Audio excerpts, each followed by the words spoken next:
시황맨의 주식 이야기 오늘의 증시 브리핑 시작하겠습니다. 오늘 많이 빠졌죠. 코스피 기록에도 나올 만한 어떤 하락이 만들어졌는데 시장이 좀 빠졌던 가장 결정적인 이유는 역시 이제 LG에너지 솔루션 국내 수급만 놓고 보면 이 여파가 좀 있었습니다. 거래대금이 8조 원이 터졌거든요. 단일 종목 하루 거래대금으로는 사상 최대가 나왔고 장중 내내 거래가 많이 나왔어요. 이미 1시간 때 이제 3조 원, 4조 원 그 정도 거래대금이 나오고 장중 내내 이게 일관되게 쭉 빠져 있거나 아니면 아예 그냥 상한가로 올라가 버리거나 이래 버리면 이제 거래가 더 이상 이제 만들어지지 않을 텐데 장중 내내 계속 거래가 됐잖아요. 그러니까 수급 블랙홀 현상이 초래가 돼 버렸죠. 그래서 이제 단기 매매하러 개인들은 달려가고 기관이라든가 외국인 투자들 같은 경우는 매도하거나 새로 편입 위한 어떤 자금 확보를 위해서 다른 종목을 매도하고 그런 어떤 부작용이 좀 있었다라고 봐야 되고요. 그래서 오늘 상장하면서 바로 시가총액 2위가 됐습니다. 전체 시가총액에서. 그러니까 110조 원이 넘는 120조 원에 육박하는 시가총액 2위 종목이 됐는데 이게 우리나라가 순이익이 뒤집히지 않은 상태에서 시가총액 2위, 3위 종목이 유지된 적이 없었거든요. 사실은 거의 몇 년. 이게 올해 예상되는 하이닉스의 이익과 LG 에너지 솔루션의 이익을 감안해 본다면 이게 정상적인 구도는 아니에요. 근데 어쨌든 시장에서 워낙 100조 원, 140조, 120조 원 이렇게 평가하다 보니까 이게 들어오면서 어쨌든 시장 수급의 블랙홀 역할을 하면서 나머지 종목들에 대해서 이제 부정적인 영향을 주는 그런 상황이 만들어졌고 또 여기에 이제 단지 LG 에너지 솔루션 한 종목만의 문제였더라면 모르겠는데 오늘 FMC라는 중요한 이벤트가 또 진행이 됐잖아요. 근데 미증시는 그렇게 크게 빠지지 않고 마감이 됐기 때문에 장 초반에 우리 증시도 그렇게 나쁘게 출발하지는 않았었는데 장중 넘어가면서부터 미국의 국채금리가 또 올라가는 그런 현상이 만들어졌거든요. 그래서 2년물 국채금리가 1.18%까지 밀고 올라가는 상황이 만들어졌죠. 이렇게 되면서 투자자들이 미국의 FMC 회의도 있었지. 그리고 금리 인상과 파월 의장이 매파적인 발언을 했다라고 하던데 이것까지 연상이 된 거예요. 이렇게 되면서 오늘 아시아 증시가 전체적으로 다 빠지는 그런 상황이 만들어졌거든요. 그러니까 수급도 안 좋은데 국채금리까지 올라가면서 이거는 이런 날은 이제 공매도가 막 나오거나 이게 사실 오늘 숏 커버링이 나오지 않을까 이런 기대감도 있었는데 정반대 상황이 만들어진 거죠. 그러니까 매도를 자극하는 요인들만 겹치면서 이제 빠져버렸는데 이게 이제 오늘 그 대형 IPO가 상장되면서 이제 과거 이제 민폐 사례를 한번 찾아봤는데 최근에 들어온 종목군들도 좀 있긴 하지만 이제 이런 식으로 주목을 받았던 건 예전에 이제 2014년도에 제일모직 때가 있었거든요. 그때 시가총액 14위로 들어오면서 이때도 약간 수급의 블랙홀 역할을 일부 좀 했었어요. 그러니까 이제 역할을 좀 했었는데 이게 이제 왜 문제가 되냐면 이게 상장이 되면 첫날은 매도 수급이 가동이 되고 그리고 이제 그 매도 수급은 이전에 주식을 팔아서 다른 종목 팔아서 현금을 만들어 놓은 상태라면 모를까 그거 이외에 구체적인 어떤 시가총액 규모, 시가총액 순위 이런 것들이 결정되는 거는 상장된 다음이잖아요. 이렇게 되면서 이게 이제 시가총액이 높으면 높을수록 다른 종목을 더 많이 팔고 이거를 매수해야 되는 그런 상황이 만들어지거든요.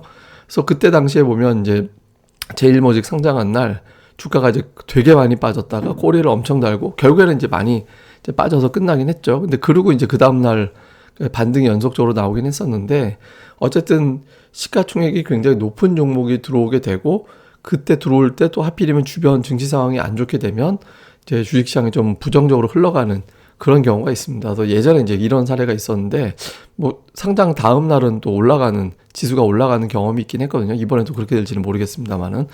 그리고 이제 오늘 수급을 보면 극단적이죠. 외국인들 1조 6천억 팔았는데 사실은 1조 6천억을 팔았던 거에 대부분 LG 에너지 솔루션이었고 기관은 얼핏 봐서는 기관이 주식시장을 방어했나 보다 이렇게 볼 수 있지만 LG 에너지 솔루션이 포함된 업종을 빼면 다 매도였어요.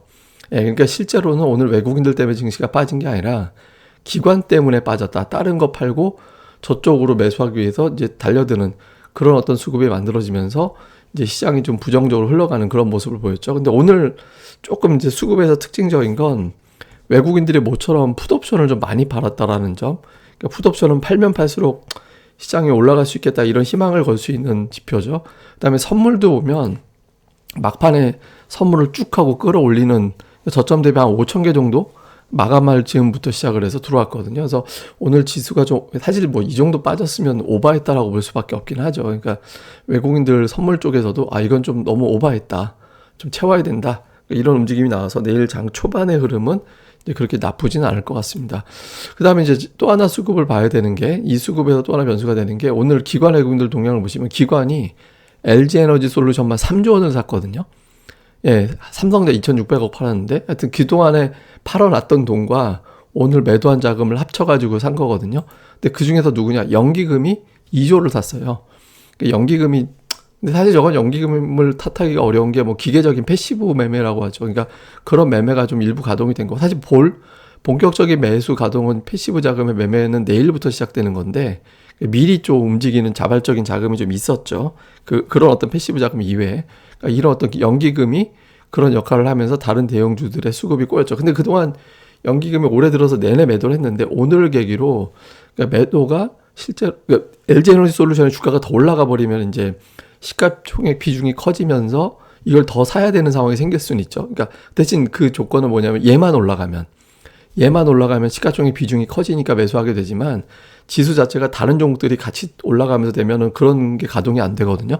그러니까 내일 이후에는 아마 오늘 같은 어떤 쏠림은 좀 덜해질 가능성이 있습니다. 그리고 외국인들 같은 경우는 오늘 LG에너지솔루션 1조 5천억 정도 팔고, LG화학, 기아, 뭐 셀트리온, 하이브 이런 거를 매수를 했죠. 그래서 어쨌든 오늘 시장을 흔들었던 가장 수급상의 결정적인 요인은 LG에너지솔루션이었다. 근데 외국인들 보시면 알겠지만 LG에너지솔루션 판 거 이외를 빼고 나면 오늘 외국인들이 그렇게 많이 판 날이 아니었습니다. 그러니까 기관들에 의해서 수급이 많이 왜곡됐다, 이렇게 보면 되겠습니다. 그래서 이제 이슈를 좀 보면 그 LG에너지솔루션의 변동성이 어느 쪽으로 수렴이 되느냐. 그러니까 오늘은 아래쪽으로 갔다가 올라오면서 투자자들의 단타도 들어가고, 또 이제 지수 자체도 좀 부정적인 영향을 주고 그런 움직임이 가동이 됐거든요. 그러니까 제일 좋은 건 너무 급락하거나 차라리 흘러내리는 게 나아요. 예, 흘러내리는 형태로 되는 게 시장에는 제일 낫다라고 볼 수 있거든요. 왜냐하면 이게 혼자 올라가 버리면 또 이거를 사기 위해서 다른 종목을 매도해야 되는 또 수급이 가동될 수 있기 때문에 현재로서 흘러내리는 구도가 제일 낫다, 민폐 주지 않고. 그거고, 두 번째는 이제 FMC가 오늘 상당히 중요한 이벤트였는데, 이게 LG에너지솔루션 때문에 우리 시장에서 묻혀버렸죠. 그러니까 금리가 오늘 10년물 국채금리가 1.8% 중반까지 올라와 있는데, 여기서 1.952% 근처 다가간다 이래버리면 또 이것 때문에 또 시장이 빠질 수 있거든요. 그래서 금리가 FMC 일정을 계기로 정점을 치거나 변화가 완만해지느냐, 요거 좀 중요하고요. 그 다음에 하이닉스, 삼성전자, 그동안에 어떤 수급 때문에 못 갔다, 이런 평가도 있거든요. 오늘 삼성전자 실적 발표도 있었어요. 우리가 이제 막혀 있어서 그렇지. 삼성전자 실적 발표 이후에 평가에 대해서는 대체로 나쁘지 않게 보고 있거든요. 그래서 하이닉스 수급, 삼성전자 수급, LG 디스플레이 수급이 다 이제 문제가 됐던 날이었는데, 이게 이제 플러스를 내면서 이제 수급 때문에 빠진 거는 복원을 해줘야 되고, 그렇게 돼야 이제 선물 쪽에서도 바닥 쳤나 보다라고 돌아설 수 있거든요. 그래서 그런 움직임이 나오느냐. 근데 이제 결국에는 제일 중요한 건, 제가 이제 시장이 이쯤 하면 과매도기 때문에 이제 바닥이 나와야 된다라는 말씀을 여러 번 드렸지만, 문제는 수급이 안 풀린다. 그래서 수급이 풀려야 된다라는 말씀, 뭐 이거 뻔한 얘기죠. 사실은 뭐 이건 뭐 얘기할 필요도 없는 거긴 한데, 요게 이제 달라져야 되는데, 이게 특히 내일이 중요한 게 이벤트가 끝났잖아요. FMC도 끝나고 LG에너지솔루션도 들어왔기 때문에. 그럼에도 불구하고 이게 계속되면 이 사람들은 계속 우크라이나 사태가 어떻게 되는 거지, 막 자꾸 남은 일정이 뭐지, 이쪽만 쳐다보게 되면서 대기하고 있는 매수가 안 들어오는 상황이 생길 수 있거든요. 그러니까 설 연휴 전이기 때문에 또 이제 아주 대단한 어떤 자금이 들어올지는 불투명합니다만은, 어쨌든 이벤트 끝 하면서 들어오는 자금이 들어와야 이제 이제 안 되겠다라고 투매할 수 있는 자금도 끝내게 되는 상황이 생길 수 있거든요. 그러니까 이제 요 구도가 나오느냐. 이벤트가 끝났기 때문에 매수는 좀 가동될 것 같거든요. 근데 그 매수를 무산시키는 매도가 나와서는 안 되겠죠. 그래서 내일 선물과 삼성전자, 하이닉스, 그리고 환율도 1200원 밑 요 조건이 나오는지를 좀 봐야겠습니다. 그리고 제가 이제 오늘 코스피가 빠지면서 이제 낙폭이 마이너스 12%가 됐거든요. 이번 달에. 역대 이제 10%, 그러니까 2000년도 이후에 월간 10% 이상 하락했던 사례를 쭉 찾아봤어요. 그랬더니 평균 14% 정도 빠졌더라고요, 그 달에. 근데 다음 달 보면 평균 0.3% 오르고, 두 달 후에는 1.85%가 올라갔거든요. 근데 잘 보시다시피 이게 이제 올라가는 횟수하고 내려가는 횟수하고 일방적이지도 않아요. 예, 되게 이제 좀 치열했거든요. 근데 2000년대 보시면 2000년대는 연이어서 급락을 IT 버블이 빠지던 때라서 그냥 계속 쭉쭉쭉 빠질 때라서 2000년대 거를 빼고 2001년도부터 따져놓고 보면 그래도 이제 좀 반등할 확률이 조금 더 올라가긴 하거든요. 근데 어쨌든 변동성은 어마어마하죠. 예, 뭐 빠지고 올라가고 해서 다음 달까지도 이번 변동성은 이어질 가능성이 크다. 그리고 이번 달 같은 경우는 10% 이상 빠진 날 쳐놓고 낙폭 축소를 거의 못한, 그러니까 거의 마지막 거래일까지 하루 남긴 상태에서 내일 한 2, 3% 지수가 폭등하지 않는 한 이제 좀 이례적으로 종가가 되게 짧게 마감하는 그런 상태, 그러니까 음봉 그대로 마감하는 상황이 되게 생겼거든요. 그래서 요런 어떤 구도를 볼 때 다음 달까지도 변동성이 이어질 가능성은 높은데 어쨌든 전체적인 평균치상으로는 다음 달 올라가는 경우가 조금 더 많았다. 이제 요 정도로 우리가 이제 보면 될 것 같습니다. 요건 제가 이제 지표 보면서 또 이제 설명을 드리도록 하겠습니다.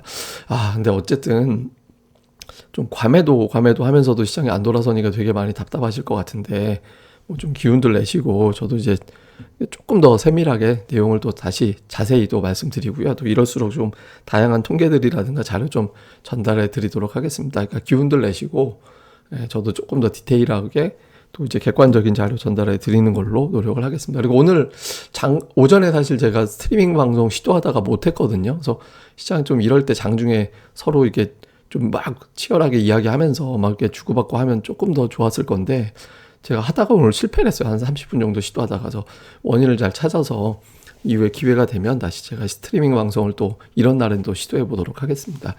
예, 그럼 감사합니다. 다음에 뵙겠습니다.